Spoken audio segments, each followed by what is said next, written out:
Jadi kalau ada orang Indonesia yang atas nama Islam kemudian dia ke Arab-Araban, saya mau tegaskan hari ini bahwa saya orang Arab ingin ke Indonesia-Indonesiaan karena Islam. Kemudian yang kedua, Habib. Apakah Habib itu sebuah identitas? Bagi saya tidak. Habib itu artinya tadi sudah disinggung sama Pak Haidar. Itu adalah artinya kekasih. Sehingga syarat utamanya adalah mencintai dan dicintai. Kalau dia tidak mencintai dan tidak dicintai, maka dia tidak sah sebagai Habib. Makanya cinta itu harus menjadi nilai utama dari seorang Habib. Dan karena itu Anda jangan anggap ini kebanggaan bagi saya, enggak. Saya melihat ini sebagai tanggung jawab loh. Dan ini bahkan sejak SD, sejak TK. Dan ini bisa jadi, saya baru menikmati ini sekarang gitu. Dulu ini menjadi sumber bully. Iya, saya di SMP negeri dulu masuk siang, kalau asar itu sholat bersama. Itu.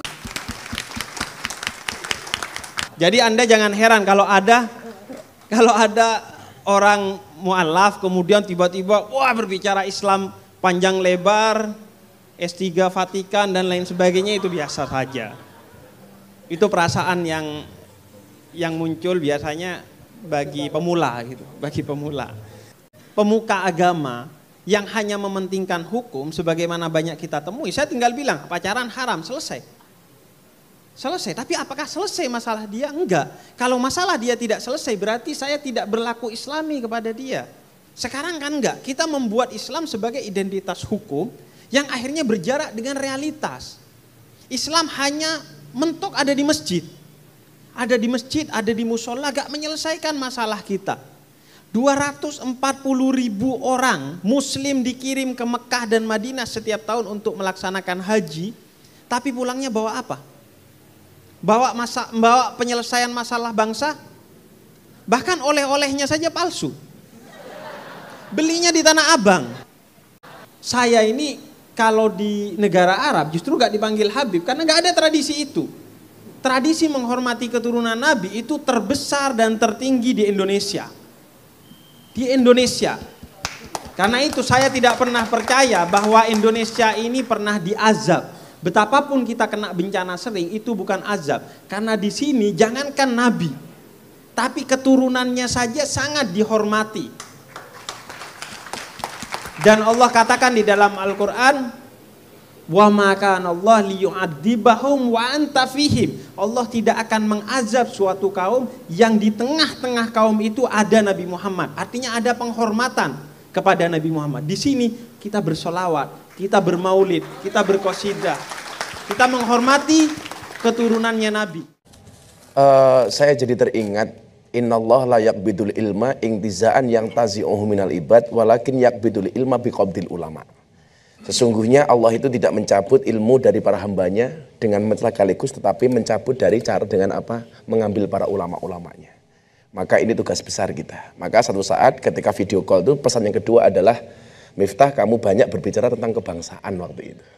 Yang tadi nasionalisme. Maka itu kemudian menjadi grand tema saya dengan teman-teman di Nahdlatul Ulama.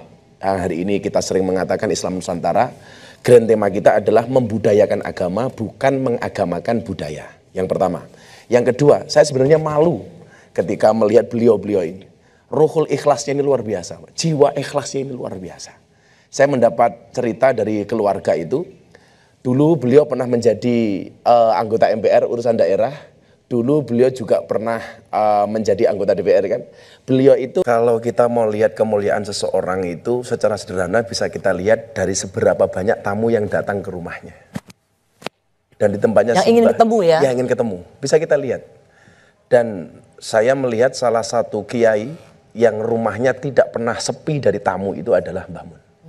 Dari semua kalangan. Dan luar biasanya gaya komunikasi beliau itu menyesuaikan dengan tamu yang datang.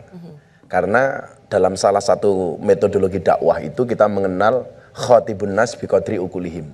Berbicaralah kepada manusia sesuai dengan kemampuan akalnya. Jadi Barangkali kalau ketemu dengan orang-orang cerdas, otomatis beliau upgrade kan. Begitu ketemu orang-orang kayak saya ini ya, gaya bahasanya downgrade lah ke saya gitu. Jadi ini terbukti. Gitu. Jadi setiap orang ketemu dengan beliau itu rasanya nyaman. Ya. Rasanya nyaman. Tidak heran bahwa setiap orang ingin ketemu dengan beliau ya. Maka tidak heran kalau orang itu berbondong-bondong pengen tabarukan kepada beliau. Tabarukan itu ngalah berkah, Mbak. Saya beberapa kali ketemu, terus kemudian terakhir 2 hari sebelum Idul Fitri kemarin, ada video call masuk. Saya angkat, ternyata di HP itu wajahnya Mbah Mun. Maka mulut saya sudah nggak bisa ngomong. Waduh, Mbah Mun. Saat itu saya nangis. Di video call Mbak Yeni aja saya seneng kan, apalagi Mbah Mun. Waktu itu beliau bilang begini kan sama saya, "Nak, dakwahmu sama anak-anak itu dilanjutkan. Karena mereka juga butuh ngaji." Di beberapa kesempatan saya melihat beliau itu paling tidak suka menghakimi orang lain. Maka saya sering mengatakan saya mendapatkan bahasa ini. Kita itu kan seringkali menjadi jaksa bagi kesalahan orang lain dan menjadi hakim bagi kesalahan kita sendiri. Nah, sementara Mbah Mun sebaliknya. Nah, itu mereka juga butuh ngaji loh. Kamu datang. Itu Mbah Mun sendiri ya menelpon Anda dan mengatakan lanjutkan. Ya, video call. Ketika beliau video call itu di ruangan tamu beliau banyak orang di situ, banyak saksinya.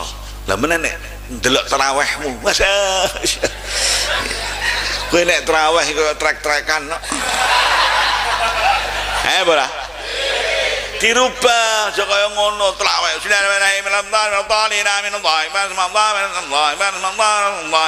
Apa ya apa? Ana ngono ana. Ana.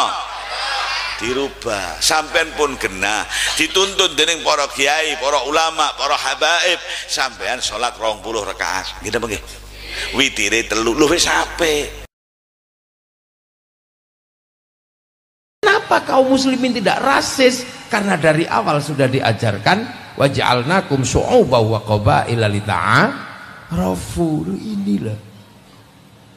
Makanya kalau ada orang Islam kok rasis itu pasti tidak mengikuti cara-cara Islam. Cara-cara sebelum Islam itu cara-cara jahiliyah.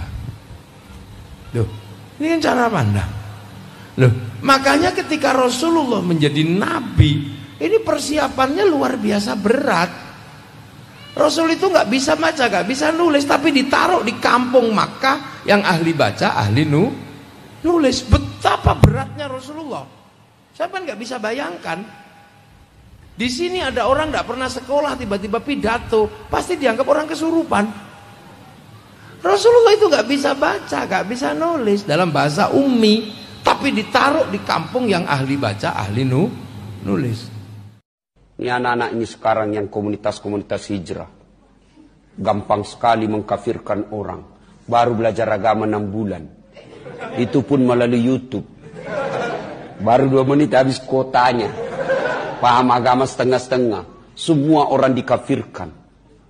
Berbeda dengan manhajnya, salah, bid'ah, masuk neraka. Kau panitia hari kiamat. Ada anak-anak sekarang gampang betul dia kasih bida-bida orang. Sampai saya pun dimaki-maki di Facebook. Apa ini Ustaz As'ad? Bicara sunnah-sunnah baru kau tidak sunnah.